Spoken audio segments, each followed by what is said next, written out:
Hey, Ross World. My money makes money. A friend of mine the other day asked me, you always talk about investing $5 a day.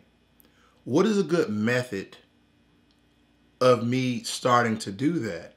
And so I say, well, one of the best methods that you can ever try to save money or invest money is to do a monthly allotment. So your life automatically adjusts to that decrease in payment, okay? And if you have the option of that money being taken out before it hits your bank account, then that's the option you want to have. Before your job disperses or finance your account, you want that money taken out, invested into one of your portfolios, wherever you have them at, to be invested before you receive the money that you will go off, pay bills, pay yourself, and anything else you have going on. Because once that money hits your account, you automatically start to assign that money to something. Now, if you do not have that option, one of those assignments should be your investment account. Now, you can automatically do it through your bank, because any bank that doesn't do monthly allotments, you should not be in, or some sort of web bill pay. But you want to automatically have this money come out a month, and $5 a day is simply $150 a month. And it's imperative to start at some price point. Now, if you can't enjoy the life you have now with that particular number, then do $4 a day, do $3 a day, okay? But let's try to stick with $5 a day. I believe that's reasonable. Okay, I don't know how much you make. Now, as you look over your budget and you look over your finances and your bills, and you say, well, I can still enjoy life by doing $3 a day. Well, do the math for that and do the allotment for a month for $3 a day. But nevertheless, you have to get started. And once again, I'm trying to push you guys, I'm trying to shove you guys into the index and ETF markets so you consistently make money. Now, we talked about mutual funds, if you reference this video right here, about how mutual funds are actively managed accounts, how they strip away 1%, 2% for management fees, then also the taxes, okay? So please reference that video, because it's really imperative, it's really serious to note that they will hurt you with the amount of money and growth that you may have in that account. It will be decreased over longevity, over time, on the price point and principal that you accumulated in your account. So it's important that you understand these numbers, because once again, fractions and decimals in the financial world are detrimental to your portfolio and to your bank account and eventually your pockets, okay? Because whether you're rich or trying to get rich or trying to maintain, all these things equate to math that you need to know. Now, you don't need to be a mathematician. You don't even need to be some algebraic, genius. But you just need to know basic math and understand that 1%, that one is before the decimal. And if it's 0 point whatever, that's less than 1%.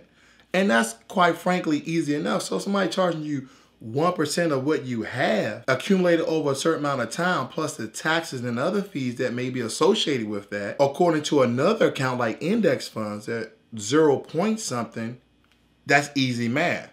The 1% is more all day, okay? We're not talking about savings where Ally Bank gives you 1% on your money. That's giving you money. When we talk about management fees in these active managed accounts like mutual funds, they're taking away 1%, 2% plus taxes. Whereas those index funds is taking away 0 point whatever, and those are fractions, okay? In relatively terms, not as in a fraction. So you get what I'm trying to say here. So it's really, really important to know this, because you want your money to continually to grow over the course of time. You want compound interest to be compounded on interest, and you want compounded dividends to be compounded on dividends.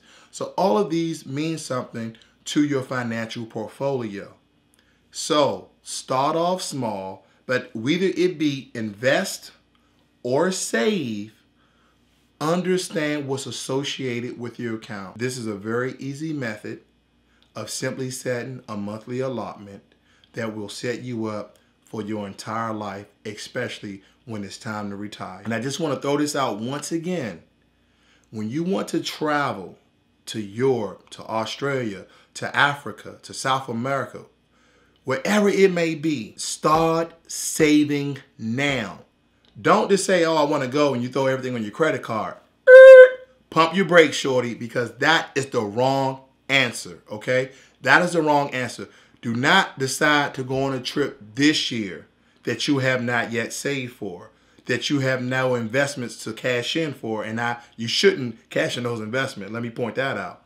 But start thinking about where you want to go next year and start saving today. So if you want to go somewhere next summer, maybe it's Disney World or one of those countries I named, start making a vacation fund. Now, if you need to tweak your budget just a little bit, then do so, okay? But don't hurt your investments, don't hurt your savings. Tweak your budget and start making the money that you had, that petty cash, that splurge money, start putting it into your vacation fund so you have that money to splurge while you're in Australia, while you're in Bora Bora or Hawaii, wherever it may be. Bora Bora, I think that's one. But you want to make a vacation fund because you might hear some people say, oh, we're going to Europe next year, and they're a year out. You know why? Because they set their budget for that. They just didn't throw everything on their credit cards. So methods of saving and investments are imperative to your financial portfolio, and guess what? To your experiments, your expeditions, and your experiences, especially when you travel, because you're planning for it. So what am I saying? Yes, plan for those large trips a year out. And maybe like an amusement park, maybe you can plan 4 or 5 months out and make a fund for that. Funds will help you to stay on track with your budget, your investing, and your saving. Make a fund for it, okay? You want to buy a guitar, make a fund for it. Okay, I'm going to set aside, this guitar is $1,000. I'm going to set aside $50, or I'm going to set aside $100 until I reach that goal, then I have the guitar. I know, we want it now. We want it now. I want it now. But is that guitar going to help you to be set up for the future? Now, you're some professional guitar player, you just absolutely need it, have to have it, then get a sponsor to give it to you. But if you're just a regular American, that's just a hobby, and this is just for example, then save for it, okay? Make a fund for it. Make an account for it. Your guitar account, your guitar fund, or drums, or flute, or TV. Don't just go out and throw everything in your credit card knowing you don't have the money in your account to pay it off. So I want you to think about these things, Ross World. My money makes money. Ross World.